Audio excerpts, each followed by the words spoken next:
प्रदेश कांग्रेस अध्यक्ष दीपक बैजक केंद्र में कांग्रेस के सरकार बने की स्थिति में हर गरीब परिवार ला 10 किलो राशन दे जाई। मोदी सरकार के मुफ्त अनाज योजना ला कांग्रेस सरकार के कल्पना बताई। प्रदेश कांग्रेस अध्यक्ष दीपक बैज के कहना है कि केंद्र में कांग्रेस के सरकार बने की स्थिति में हर गरीब ला महीना में 10 किलो राशन दे जाही। उनका दावा रही से कि 4 जून के कांग्रेस के नेतृत्व में निश्चित रूप से केंद्र में सरकार की गठन होना है। कबर की एदारी एनडीए ला बहुमत नहीं मिलने वाला है। उनका कहना है कि पूर्ववर्ती यूपीए सरकार ही भोजन के अधिकार ला कानूनी अधिकार बना के गरीब बनला सहारा दे रही से ओकरे बाद से ही 5 किलो अनाज हर महीना दे की व्यवस्था शुरू करेंगे है।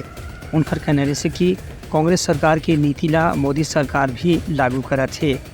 पूर्ण शराबबंदी के मुद्दा ऊपर दीपक बैज के कहना रही से कि भाजपा कहाँ शराबबंदी के मुद्दा में कुछ काम करे है, वो तो कांग्रेस की ही मुद्दा रही से जिनमें गंभीरता से प्रयास करे जात रही से और सब राज्य से पूछ परख करे के बाद ही कोई फैसला लेना संभव रही से।